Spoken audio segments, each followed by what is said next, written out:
Norm and I, we hung out with Bob Uecker one night, and it was the funniest. We golfed with Bob Uecker in Phoenix, and we sat in a booth and listened to him do a minor league, a preseason baseball game between the Brewers and the Cubs. And so and then we had a steak dinner with him. So we were with him for like a full 24 hours. Oh my God. And Uecker is one of the funniest human beings ever, and he just cursed like a sailor. I never heard a human being curse more, which is odd because you're used to him on TV commercials, The Tonight Show, Mr. Belvedere, or, doing baseball games. So you don't hear him cursing. Right. And the guy who played Mr. Belvedere, when he found out that the guy might have been a gay guy, it was like, this fucking guy was taking it up the fucking Hershey Highway. I should have fucking known he was a great fucking cook, this fucker. I like the guy. I find out he's a fucking three-door fag. Three-door fag? I didn't even he was making these old guy references like we didn't even know what he was talking about. I find out later the guy's like a three-door fag.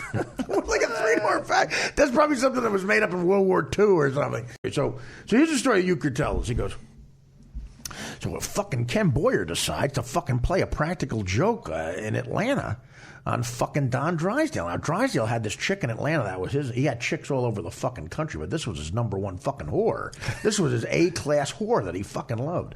So Drysdale is going to meet her, and he's getting dressed in the locker room to go meet this fucking broad.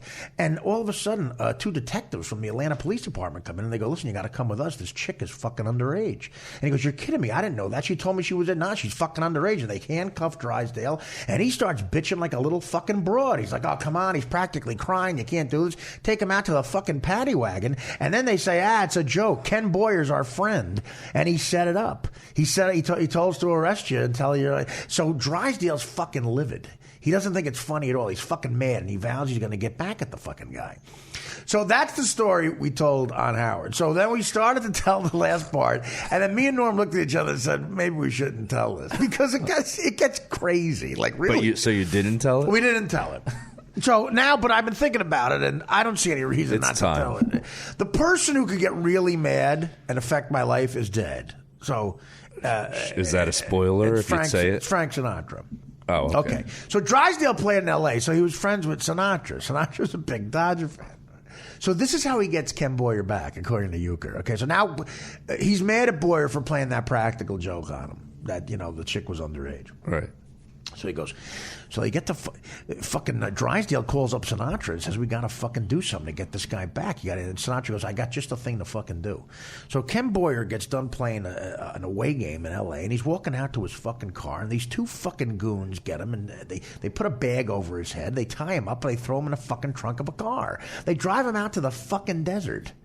And they take him out of the car, and they take the bag off his fucking head, and they put guns to his fucking head, and they say, who do you think you're fucking with? You can't fuck with us. He's like, what are you talking about? He goes, you're fucking dead. You're a dead man. We're going to shoot you. We're going to bury you out here in the desert. They do this for like a half a fucking hour.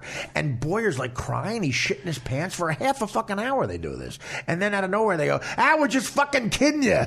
This is a fucking Drysdale asked us to do this as a joke. Sinatra set it up. It's the scary. Like Uecker is going, like Uecker's laughing. He's telling us, me and Norm look at each other. That's the scariest thing we've ever heard in our life. The way Sinatra got back at him was having him kidnapped by two guys who drive him out to the fucking desert and put a gun to his head. Oh my God. Like for half an hour they say they're going to kill him. and me and Norm were kind of shocked, and Uecker keeps going like, what the fuck? You guys don't think that's fucking funny? It's a different generation. Did Uecker think it wasn't crazy? He thought it was fine? Uecker thought it was hilarious. Uecker thought it was like the funniest joke he ever heard. He goes, you guys are fucking way too uptight. You guys are three-door fags. Now, I golfed. Norm did a light beer commercial with Bob Uecker and, when we were doing that sitcom together, and Uecker invited him to Phoenix to listen to him do preseason baseball games. He was doing a Brewers-Cubs game, and we sat in the booth. We spent 24 hours with him. We sat in the booth and listened to him do 3 innings of the game. Then we had a steak dinner with him. The next day we played golf, and it's the funniest 24 hours I've ever spent in my life. The guy does not stop saying the word fuck. And he's a guy who's on the radio. You know, saying, this fucker right here, fucking Norm, Artie. Who's this fucking asshole? Artie Klein. Is that what he called you? Artie Klein.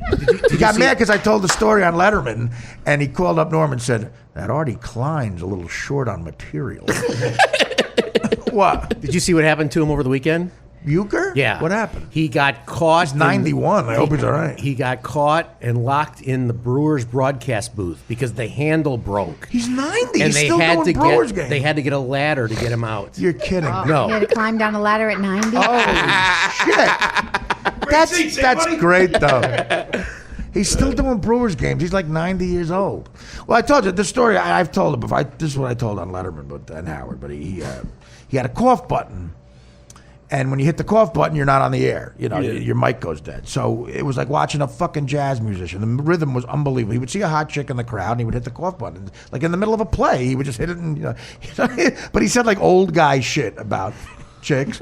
Like, there's a ground ball to short over to first. Look at the fucking yams on that guy.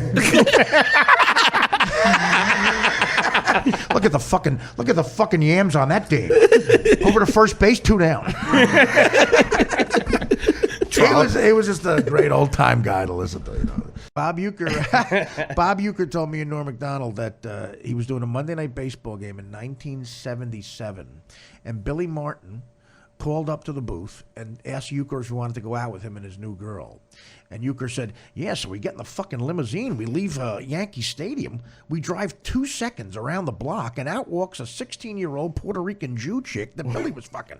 I think she was 16. I'm not sure. But, yeah, Billy was fucking a half Puerto Rican, half Jew chick who lived right around the block from fucking Yankee Stadium. And now so it's a Puerto Rican Jew chick in the back of the fucking limousine, and she's 16 years old. And Billy's, like, making out with her. We're drinking. We get to, like, a bar down in Manhattan. And Billy's drunk off his ass. The chick is there. I'm there. And a guy comes up to Billy, kind of loaded, and says, why'd you put Dick Tidrow in so early? Billy, without saying a word, Billy turns around and sucker punches the guy in the fucking face. Billy gets arrested. They take him and the guy down to the police station. I had to take the fucking girl home. The next night, Billy calls me and accuses me of fucking the Puerto Rican Jew chick. I'm like, what the fuck? You think I'd fuck your fucking girlfriend? What kind of a fucking friend do you think I am? Billy's all fucking drunk. He goes, fuck you. You fucking tried to fuck my girlfriend. I wouldn't fuck your fucking Puerto Rican Jew chick. This is he's telling us at dinner, yelling it. I wouldn't fuck your Puerto Rican Jew girlfriend. Fuck you. We didn't talk for 5 fucking years. Then I saw Billy about 5 years later. He apologized. He barely knew what was going on, but I gave him a break because he was fucking loaded. That's Mr. Belvedere. Yeah. Billy, we get in a limousine. We drive around the block, and out comes a Puerto Rican Jew chick that Billy's fucking. And the lead actor, I guess, was gay or something. It came out and stuff like that. And the butler guy, Mr. Belvedere? Yeah, supposedly it came out after the show, and Uecker, not being from that generation, didn't know that. And Norm and I brought it up to him, and he goes, that guy was a fucking queer. That guy was taking it up the fucking Hershey Highway. Who fucking knew? 6 years on that fucking show. The guy used to cook. I should have known. That's an old school guy from Milwaukee. Guy fucking cooked. This fucking guy, I'm on a show for 6 fucking years with him. He's taking it up the fucking Hershey Highway. This guy was a fucking 5-star fag. Best grilled cheese I ever had, but he was a fag. The guy in show business. Best grilled cheese I ever had. Should have known. Oh my God, was that fucking? Oh, Jesus Christ. That's just fun, man. Like that's why I love just hanging around like my uncle, my grand. I was always one of those kids who was hanging around with the old adults, listening to them talk and tell stories. Like I love that shit. That's good. Fucking. He's older now, and supposedly he hated that I told that story on the air. He when he saw Norm again, he called me Artie Klein. He goes, "Hey, I saw your friend Artie Klein on Letterman." And Norm goes, "What'd you think?" He goes, "I don't know. He's a little short on material." He was so pissed off. I love that because if he sees you, he'll say the same thing to you. No, he was he might hit me. Yeah, but people from that era just like, hey, so what? You couldn't think of anything to talk about, huh? Like he was. We golfed at this place called True North in Phoenix. Just me, him, and Norm. He said True. And I told that was the name, True North, and he one of the best courses in the country. And I told him, I said, Bob, I don't want to bore you because he was like a scratch golfer. I think he shot an 82 that day. He was in the 70s. I don't know what any of that statement meant. The scratch golfer, that's good, right? Scratch means really good. You're pretty much on par. Right? Oh, all right, I know what on par means. And he shot an 82. that day, which is amazing. And he was like 70 years old. But at the time, and I said to him, I don't want to bore you because I suck. So maybe I should stay back and not play. He goes, fucking play. Who cares? I'll teach you. I'll be patient with you. Don't worry about it. So the first hole, I just shank it. He goes, do another one. Keep your fucking eye down on it. And I hit another one, shanks it again. Okay, one more time. I hit it again. He goes, why don't you go back to the fucking clubhouse? He goes, this guy, this guy fucking blows. What the fuck did you take him here for? That guy was dressed in fucking cargo pants. It's a fucking embarrassment. Like dead serious? I'm not fucking chasing the ball for this fucker. It just started 10 seconds ago. He said he'll teach you. First hole. Keep your head down. First hole. It took 3 times. Get the fuck out of here. Why don't you go back to the fucking club? Make a grilled cheese that other fag that's back there. That guy was a fucking 5-star fag. He cooked. Mr. fucking Belvedere. He used to cook. I should have fucking known it. I love that line. Hey, darling, get going. Go back in the club. This fucking guy. Taking up the fucking Hershey Highway. Oh man, those stories are unfucking believable.